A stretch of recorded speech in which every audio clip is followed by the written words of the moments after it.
1330 WEBY, Northwest Florida's Talk Radio. This is Your Turn, a live call-in show featuring spirited discussion and debate about issues that matter to the community. Stay with us to hear what Northwest Florida thinks. Better yet, call in at 623-1330 and tell us what you think. It's Your Turn here on 1330 WEBY, Northwest Florida's Talk Radio. Now, here's the host of Your Turn. The following presentation is controversial and may be offensive to some audiences. Viewer discretion is advised. Radio from the heart of America now. America is back, standing tall, standing tall. Ronald Reagan was the one who said that we are a shining city on a hill. We slid down the side of that hill. I would like to take all the credit for this. Government is not the solution to our problem. Government is the problem. And now, the Commander-in-Chief is back. Freedom Friday with Carl Gallups, the Oval Office of Gulf Coast Talk Radio. All right, welcome back, America, from sea to shining sea and coast to coast. So glad that you're with us today, and particularly all along the Gulf Coast. We broadcast to portions of 4 states on the Gulf Coast by radio, and of course we have a huge national audience, and because we stream live over the internet and over smartphones, and we podcast, and through that we have an international audience, and we're so glad that you've joined us today. And of course we have a lot of listeners connected to the PNN News and Ministry Network, where you keep up with all things Freedom Friday and all things PNN, and we're proud of you as well. Listen, if you want to interact with the show today, don't forget to go to Freedom Friday's Facebook site, and that's the Facebook site is facebook.com, and then just put Freedom Friday Carl Gallups. Okay, facebook.com/Freedom Friday Carl Gallups. Run all that together. Freedom Friday Carl Gallups. Freedom Friday Carl Gallups. You'll get right on the Facebook site, and there you can enter comments and questions during the show live if you'd like, or you can email us at freedomfriday@netzero.com. freedomfriday@netzero.com, and we've got a slew of staff in here that'll be monitoring all of that stuff. And we'd be glad for you to interact that way. From time to time, we open up the phone lines. We don't do that every single show because this is not a primarily caller-driven show, but sometimes we do. So you have to be paying attention. You have to be listening. It wouldn't hurt for you to go ahead and put your phone number in your speed dial anyway for Freedom Friday so that you can get in, because it's so insanely popular. When we open up the phone lines, we get calls from all over the United States. So if you want to be a part of the show in that way, if we open the phone lines, the phone number is always 850-623-1330. 850-623-1330. So, 14 years ago today, on American soil, the largest domestic terrorism attack the planet has ever seen. A purely terrorist attack. Now, there have been larger attacks, acts of war and everything, but just a pure terror attack. It's the largest thus far the planet has ever seen. And it happened to us on 9/11. I remember where I was. I remember exactly what I was doing. I saw it all unfold live as it happened. I happened to be sitting in front of a TV, and I'm not a TV watcher, but I was in a hospital, in a waiting room, someone having surgery. And there were a group of us sitting around talking, and there was a TV right in front of us. None of us were really watching it, but it happened to be on Fox News that day when it all unfolded and everything went to the 9/11 attacks. Well, anyway, I've got a very special guest coming up, and I don't want to take too much time on that right now. But we're going to talk about it all during the show, and different things and things that are happening around politics, biblical things, prophetic things. So you don't want to miss this show. It's going to be a hopping, popping fireball of a show, I promise you, starting with our very first guest in just a moment. But I can tell you this, 14 years later, here we are. And people are saying, well, I wonder if Al-Qaeda is going to pull something off today. I wonder if ISIS is going to try to pull something off today. Well, I pray not. I hope not. And we'll deal with it as it comes if we have to. But you know what's sad? On this September 11th, law enforcement agencies all over the United States are on high alert, due to violent threats of death from the Black Lives Matter movement. Yes, our fellow Americans are calling for attacks to kill us. on September the 11th. And don't you doubt for a moment that some of that is not government driven. We'll talk more about that as the show goes on. But God bless you. Thank you for listening today. Yes, my next guest grew up as, he describes himself as an average boy in an average American neighborhood. Zachary King. He grew up in a Baptist home, a Southern Baptist home. But he began practicing magic at the age of 10. He joined a satanic coven at the age of 13. By the age of 15, he was immersed in dark wickedness. From his teenage years to his adulthood, he worked his way up and became high wizard in the coven and actively pushed Satan's agenda, including ritualistic abortions. Yes, you heard that right. I'm going to get him to talk to you about it. And including infiltrating and breaking up churches. Some of you Christians that are still scratching your head wondering what in the heck happened in your church and to your pastor and to the leaders of your church and through the leaders of your church in some cases, you're going to hear Zach tell you what's happened.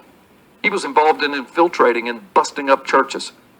He attended Bohemian Grove over 15 times. Most of our listeners know what that is, but if you don't, he'll tell you in a few moments. Some of them by special invitation. But then in 2008, just 7 years ago in a shopping mall, he had a life-changing experience, gave his life to Jesus Christ.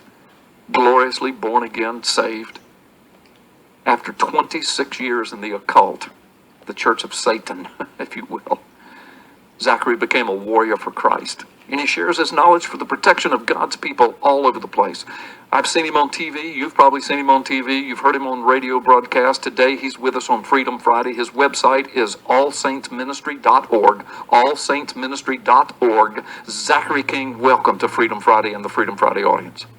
Carl, it is awesome to be here. Thank you very much. It's great to have you, and I know that Brandon Big B had a lot of time with you and did a pre-interview with you several weeks ago, and he just ranted and raved, and he says, man, you got to get this guy on Freedom Friday. And of course, I knew about you and had done some more reading about you, knew that from everything we could read and research, you're a for real guy, you really love Jesus, you really were involved in all this nastiness, and you've got a lot to say. You're exposing a lot, I'm sure, at your own spiritual risk and maybe even your own physical risk as well.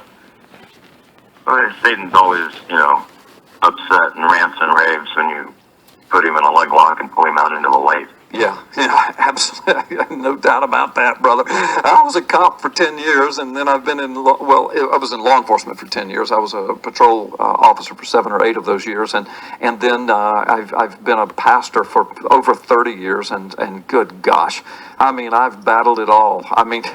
We had some people sent from a witch coven to our church, and we actually had to stop the service and arrest the people and put them out of the service. I've battled Freemasonry at the national level, at the local level. It's infiltration into the churches. By the way, we were talking off air before we get into the ritualistic abortions and all of that. Tell the folks what you were telling me off air about Freemasonry and your involvement in that in Southern Baptist churches and in the satanic covens. I think this would be very informative for them to hear this, and it might even help somebody listening today to get out of that mess if they're in it. Well, for the people that don't know, Freemasons hate Christians. Their organization is vastly anti-Christian. In a very simple way of understanding it, to really dumb it down, and I appreciate people that dumb things down because I say I'm not all that smart. So, if I can get a simple version, that's what I want. So in the early levels of Freemasonry, you swear allegiances to Jesus, and everybody at the lower levels thinks, oh, this is a great organization because I'm swearing allegiance to Jesus. But then, as you go up, they have you swear allegiances to crazy things, like swear allegiance to a straw or a piece of paper, and you're never gonna do anything to that straw, that piece of paper, that could cause it any harm whatsoever, and you're gonna honor it for the rest of your life. Then they have you cut it up, burn it, and you swear all these things on penalty of death. And after you do a bunch of those, and they've watered down what the oath means, and it means nothing to you, then you start doing Luciferian oaths. Yes. And when you're a 33rd degree Mason, they have you curse your entire line from you forward. Yeah. But this doesn't mean anything to you because you just swore an oath to your sandwich and to your straw and to your Coke bottle. Right. So, that didn't mean anything, neither does this. So I was involved in a satanic coven. As you mentioned, I joined officially when I was 13. Well, in my coven, there's about 120 members, which is pretty large for a satanic coven, and not by far the largest that I've been in. But of my coven, we had a pretty big Southern Baptist church, and there was probably, I'm going to guess, about 15 deacons, and all but one of them were members of my satanic coven. Also, all but one of them, same one, was a member of the Freemasons. Right. Now, when I turned 18, they tried to get me to join the Freemasons. Now, had they told me it was a satanic organization, I'd have probably joined. But they didn't say that. They just said, it's a fun, a boys' club. Come on in and you'll have a great time. Right. I was already having a great time in my satanic coven and didn't see a reason to join that too. Had I joined that, then I'd have an even better story to tell you. Right. About my life, because I'm sure I would have been 33rd degree. Well, Zachary, first of all, thank you for vindicating me. I mean, it's not all about me, but thank you for vindicating me, because as a pastor for many years, dealing with this at the local level, at the regional level, and at the national level, literally at the national level, Southern Baptist. Listen, I was written up in the Freemason Monitor. I mean, they lambasted me, and it went around the nation in their magazine. I had people that I had one guy that was a home repair guy and a business, and he owned a business, and the local Mason Lodge had him doing some work inside, not knowing, of course, the guy was a member of my church and knew everything I was teaching on this and exposing. He picked up a magazine laying there on the counter, and it was a national magazine because it said something about a pastor that was, quote, attacking Masons. And there was my name. And I mean, they blasted me all over the nation. So yeah, I've been extremely involved in this. And you and I both, neither one of us are saying that all Masons are also involved in satanic covens. And we're not saying that everybody who's in a satanic coven is in the Masons. But the two often go hand in hand, and they often go hand in hand with leadership positions in churches. And this is what I've been screaming for years and telling pastors, you better deal with this, or you're going to have the Church of Satan inside your church operating in positions of leadership. Am I right, Zachary? You're exactly right. Congratulations for doing that work and for getting it accomplished. And I know that it's not totally accomplished, but congratulations on at least getting the ball rolling. Thank you. I have one of my badges of honor. We have what's called a curriculum vitae. It's like a resume for Catholics or for speakers. And in 2013, I was banned by the Freemasons from speaking in Medford, Wisconsin. And I actually put that on my resume. Wow. Wow. Hey, wear that like a badge of honor, brother. Listen, we've got to take a quick time out. When we come back, I want you to tell folks about your involvement in the Church of Satan and ritualistic abortions. You've actually participated in those. I want you to tell people what the demonic wickedness of abortion is all about. Okay, Zachary? Absolutely. Okay, fantastic. Folks, you're listening to Freedom Friday with Carl Gallup. Zachary King. Zachary King, my guest. You don't want to miss this. We'll be right back with our guest, who was a high wizard in a coven. And he's going to tell you some things that you need to hear. Don't go anywhere.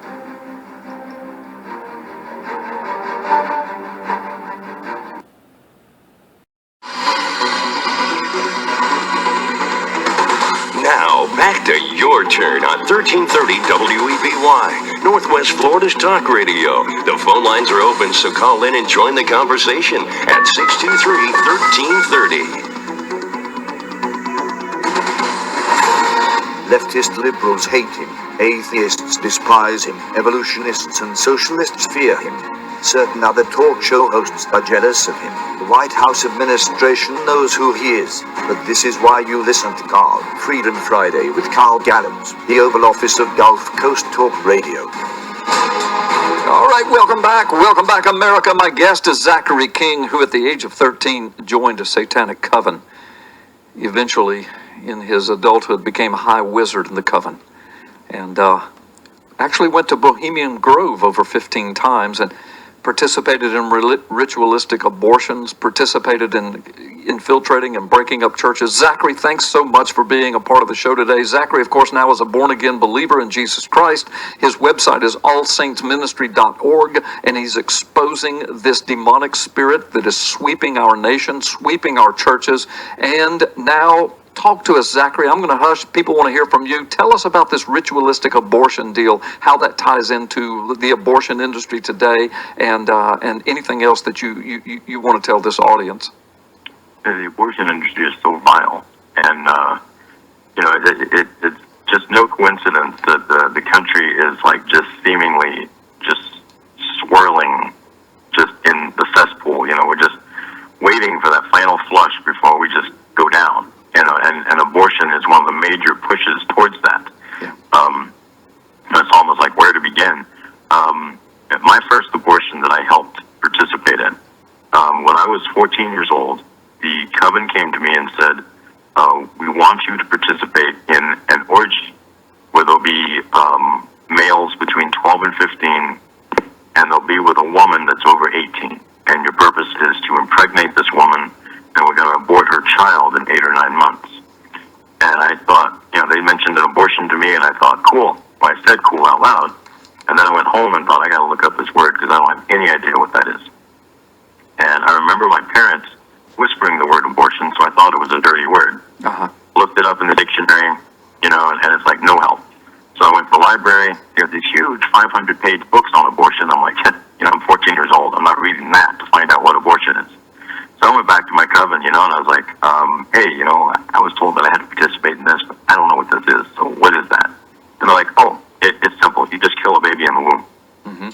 I was like, is that legal?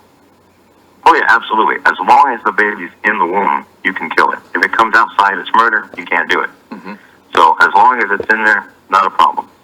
So 8 or 9 months later, we're at a coven member's farmhouse that I got to tell you is more sterile than a lot of abortion clinics I've been in. Yeah. We've got all the equipment there, medical equipment, abortion doctor, nurse. The 13 top members are surrounding this woman that's in stirrups. She's on a birthing bed. She's all ready to go. There's 50 nude women on the floor that are chanting and swaying our bodies ourselves. Mm-hmm. By the end of this procedure, they all look possessed. There's all the men in the room are in their robes, and they're chanting and doing spell work. And my job, I'm going to be the magic practitioner of what's happening, is to insert both of my hands into this woman with a scalpel. My job's supposed to be to stab the baby. I just have to do it once, but I couldn't actually find the baby. When it's your first time, it's different than what you're expecting. Yeah. So, but what you have to do is get blood on your hands. Right. And the woman's got plenty of blood, so I pulled out both my hands, and they're both covered in blood. And then the doctor finishes up the procedure, and it's a disgusting procedure. And the end result in that one was not only did we have a dead baby, but it was ripped apart, thrown to the women on the floor, and they cannibalized it. Oh, God. That doesn't happen in all of them. It happens at particular rituals. It happened in that one. In some of them, the participants drink the blood of the child. Sometimes they drink the blood of the woman. Right. It just depends on what's required for your particular spell that you're doing. Right. Now, that spell is not... It is a special spell in that it is the strongest one in the Satanist arsenal. If you have to pull out all the stops and you absolutely need a bill to pass, some huge construction project you want to have go forward, somebody you want to have become president, or even further down, mayor, mm-hmm. chief of police, something like that, mm-hmm.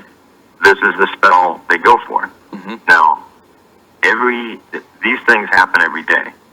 From 1973 till now, just in America, we've had 53 million abortions. Right. Every night, between midnight and 3 a.m., abortions are dedicated to Satan. Midnight is the witching hour. How so? How are they dedicated? What do you mean? They do an extended black mass. Mm-hmm. The covens do. The covens do. They do And usually it's not the entire coven. It's usually in particular satanic covens, they use the magic people in them to conduct them. Right. Because it's a magic spell. So while abortions are going on in America, a bunch of witches and warlocks and magic practitioners are praying and dedicating these abortions to Satan. Right. Yeah, that's good to know. Yeah, thank you. Go ahead. Keep going. And they do this. It's a regular black mass probably lasts, you can probably blast one out in about 20 minutes, but they like to be a little theatrical, so they'll usually stretch it out 45 minutes to an hour. Yeah. The black mass that happens during those events is 3 hours. Yeah. It goes from midnight to 3. 3 a.m. is the devil's hour. Yeah. And it's a mockery of when it's believed Jesus died on the cross. Right, of course, of course, and that's what Satan does. Listen, we're running out of time. You've only got about a minute and a half, but let me say, one of the things that you really emphasized is that this practice of Satanism in this way, in this coven ritualistic way, that even small towns can have up to 100 practitioners, and you say they come from all strata of society. Talk about that for just a moment before we have to go. My town that I grew up in had about 4,000 or 5,000 people. We got satanic people from all the neighboring towns, and we had 120 members in our coven. When I moved up to a bigger city and went to a university, I joined a coven there that worldwide has worldwide ties and has 1.1 million members. Uh-huh. If I could stress anything during this call, I know I have just a few seconds to go, it's that abortion is spiritual warfare. Yeah. Do not think that we will change a law and that will instantly eliminate abortion. And do not think that we can send enough people to Washington to march in January. Right. And that will attract somebody's attention and they'll change the law. Right. It's spiritual warfare. Thank Satan you. doesn't send very many people, and we send way too many. Thank you. And we don't realize that it's spiritual warfare and not a physical battle. Thank you. That's a good word. Good word. Listen, I looked at the clock wrong. We actually right now have about 45 seconds. So you went to 15 Bohemian Groves, this demonic, ritualistic, satanic meeting of powers in the United States. And you saw at one of these meetings a man that was introduced to you as a future president of the United States. Tell the folks about that and who that guy was. My group was walking through a field. This guy was on an intersect course with us, which is negative for anybody to be on an intersect course with the High Wizard. If you don't have an appointment, this would be a death sentence for you. Right. You got about 15 seconds. The guy that was leading, Alex, stopped me, showed me some guy. This guy walked past and he said, "That man's going to be president one day." And I looked and thought, this is, in the 90s. I was like, we're never going to elect a black president. And we did. We elected him twice. Yeah, yep. So it was Barack Obama in the 1990s at Bohemian Grove, and you were told then he's going to be president of the United States at a demonic, ritualistic meeting. Okay, well that's kind of something we thought we knew. Thank you, Zachary. I got to have you back, man. This is fascinating. Will you come back in a future show? Absolutely. Okay, we'll have you back. God bless you. Folks, you're listening to Freedom Friday. Carl Gallups. That was my guest, Zachary King. We'll be back after this time out.